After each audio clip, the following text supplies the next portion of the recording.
Today we are in Joshua Tree, California. My name's Gavin Doctorman, and behind me is the Invisible House. It gets its nickname obviously from seamlessly disappearing into the red, rocky, barren landscape here in the desert. And a special thank you to the field trip team who managed this stay, and hats off to the designers and owner, Chris Hanley, and collaborators, Frank Gehry and Tomas Osinski, for creating a home that architecturally immerses you into its surroundings here. This home is also currently on the market for $18 million. And with that, let's go ahead and start this tour. So starting this tour on the exterior, I want to talk about the obvious, and that's the two-way mirrored glass, all this clad finish on the facade on what basically is a 22-story high New York City skyscraper leaning on its side. So if you come over here, so you have these two concrete pillars, and it allows this structure to just to cantilever over these enormous boulders. And you notice the landscape is very rugged like the rest of the terrain here, and that's because they didn't move or touch anything. You have an anchoring point down here, and then all of this obviously is just floating. Kind of give a perspective of how tall these pillars are. I'm 6'6", and my head is touching the ceiling right here, so got a little bit of clearance under here if you're wandering around on the 67.5 acres that are found here. I want to point out the 3 tiers of glass. So the lower level is just kind of covering up the construction, just the industriousness of this structure. And in the middle, which gives it that floor to ceiling feeling once you're in the indoors, of just that glass to kind of really just, again, reconnect you to the outdoor space. And then the top one is covering all the HVAC and solar panels that power this home. So with that being said, let's go head up to the front, and I want to point out all the Joshua trees that are here on this property. Kind of a fun fact, Joshua trees live up to 500 years, and they grow about at a couple inches per year on one torrential rainfall a year here in the desert, and they survive on that. And there's a really diverse ecosystem for it being so stark here in the desert. So you have this concrete pad that actually wraps around almost the entire length of the 225-foot long structure, 24 feet and 11 inches wide, 21 feet high here on the facade, and then soaring 12-foot tall ceilings on the inside. And you're gonna see the very industrious mixed use of steel, aluminum, concrete, and glass everywhere inside this home. And I just wanna also note how peaceful it's been since we've gotten here. I haven't heard anything but birds. I haven't heard the hum of tires since we've gotten here.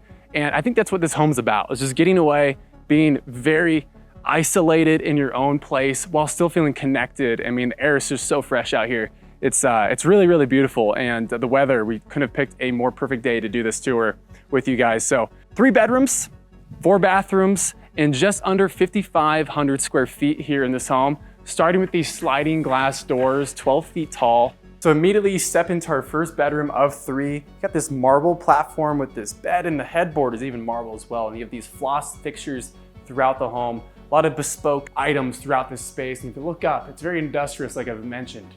All that metal just exposed, and you see this floor to ceiling glass like we saw on the outside. That's that entire panel, that second panel in that tier of 3 that you saw from the exterior. So if you come around here, we've got our first bathroom, but first I'm gonna show you guys this, and you're gonna see Lydia here in the reflection. But these are one-way mirrors, and they're all obviously here for privacy, and there's a respective one on the opposite side, as there's 2 entries and exits here. This is our bathroom. Again, that mirrored sliding barn door, that pockets this time. Super minimalistic, not a ton of detail in here, but it's very simple. Again, the whole point of this home is to be focused on what's outside and just to feel calm. And you've got a stainless steel environment here in the bathroom with the rainfall shower head. But now back out, we're gonna head to our 100-foot long pool. So when you pull up to this home, that's your first statement piece, right? The exterior of this home is super striking. And then when you walk in, taking up most of the square footage of this home is your 100-foot long lap pool, heated by the solar panels on top of this home. So it's really cool. Again, sustainability, tranquility is what this home is about. And that's why they built this space, just to feel connected.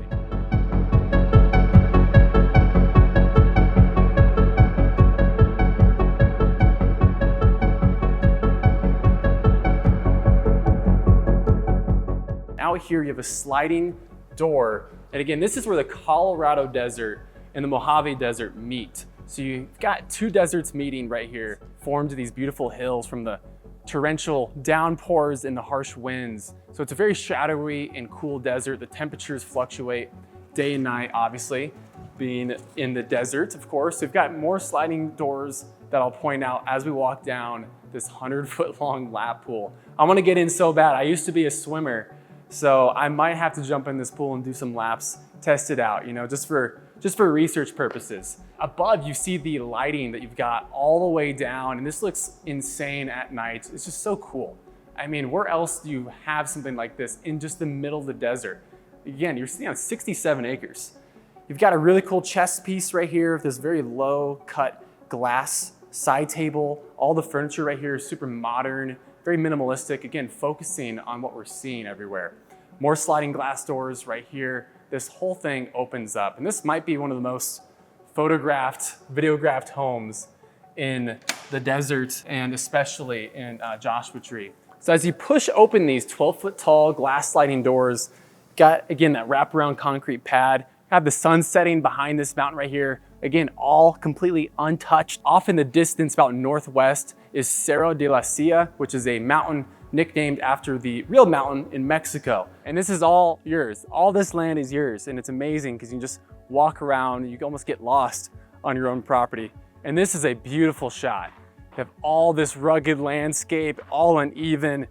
And then, if I don't slip, you can see all the sliding glass doors a little bit better from this side of the property as it just disappears into the landscape. So now stepping back inside, you have these two pool chairs set up. In between is this glass side table. And this is their next project. This is called the Starburst House. So it's a bunch of shipping containers stacked up on top of each other in different angular ways. So the way this is going to interact with light and obviously the sustainability of reusing those shipping containers for a stay in a home is awesome. So turn on that notification bell if you guys haven't already, because we are going to be touring that in the near future. Low profile seating area here in the living area. More of the floss fixture hanging above. 86-inch TV set right here. And again, we're here for the views, right guys? So if you don't want to be watching TV, you want to enjoy more of those views, it's on rollers. Roll that out of the way.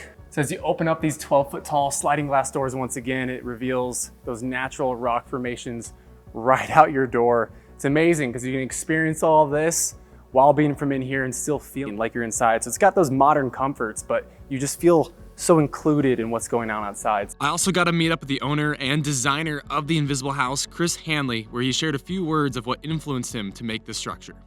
So I'm a filmmaker, but as I said, we came from electronic music, and I was always artificial intelligence, philosophy of mind, you know, all that kind of stuff. So this is kind of sci-fi, but in a way, this monolithic form, it was originally designed just for us. So there was no concept of selling the place. It was like we were going to, you know, have Damien Hirst anatomical man sculptures. I did own this 21-foot high, like anatomical man, but I don't have that anymore. It would have been like up against the rocks, and neighbors would have probably reported me to, you know, the FBI or something, if they hadn't already thought that because of this house.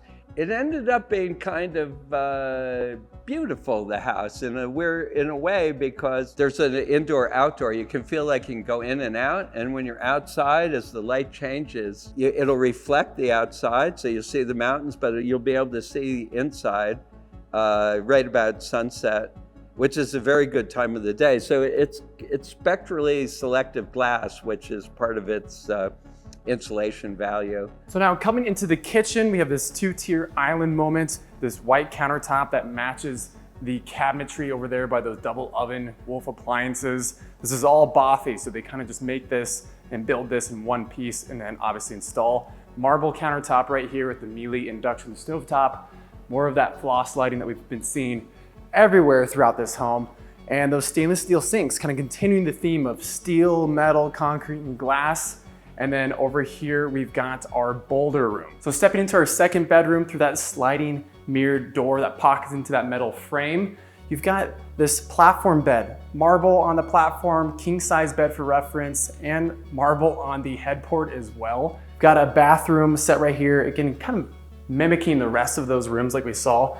This is all glass as well. This is pretty sweet. So this slides, rainfall, more of that stainless steel again in there. And you've got a view. So as you're showering, you can literally look west and you've got sunset views from your bathroom. It's pretty spectacular.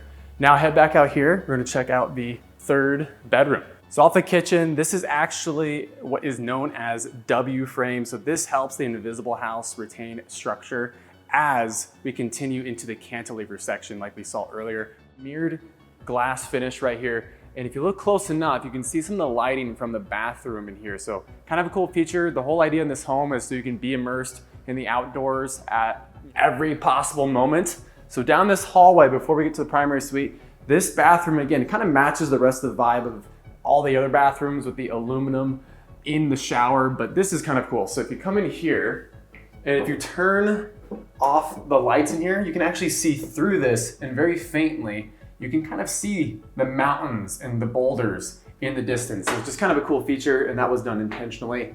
More storage to my right with that mirrored finish, including right here at this pocket sliding door right here at the aluminum frame. Stepping into the owner's suite, you're instantly hit with those panoramic views and those boulders just coming at you. Texture is just everywhere here in Joshua Tree. This is a really cool freestanding bathtub. So what's neat about it and different, it actually, turn this knob, it actually fills from the bottom. I've never seen that, and I thought that was just a really cool feature that you don't get to see a lot. More of those invisible branded towels, keeping everything on themed, kind of two separate vanities right here, and more of those ambient lights kind of just everywhere. Aluminum brushed, again in here in this space, and you step in here and you just have a view and privacy because you're sitting on 60 plus acres. So right here, drains actually all around on the corners here. There's no individual drain here, just keeping for that minimalistic modern feel. And over here, we've got the king size bed sitting on a collector's piece right here with this bed frame, completely, again, on brand with the glass of this home. And this is kind of interesting. So if I were to like jump, you can probably feel that almost through the camera. Since we're cantilevered over here, it actually flexes to a certain point. And obviously architecturally, like a skyscraper, it sways. This is no different because it's cantilevered over. So kind of cool. So got this neat chair set up next to a gift from, I believe, Joe Perry, the guitarist from Aerosmith. And this is something he actually used. You can see all the wear and tear on the back of the guitar. And yeah, just gifted it to the owner, Chris. And of course you got the amp right here so you guys can jam out and stuff and open up these doors and just hang out. I mean, this whole home is just a vibe. And just the views that just go on and on here in the desert. Over here is that little casita. That is where the owners, Roberta and Chris, actually stayed. And then the county came down on them and was like, hey, you gotta make this thing wider. It doesn't meet, obviously their code.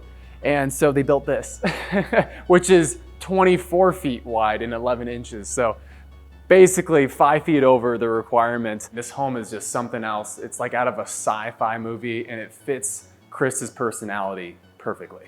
And again, thank you to the Field Trip team for allowing us to showcase this property and bring you guys along with us as we toured the Invisible House. And as always, more information with them is down below in the description. And with that, I'll see you guys in the next episode.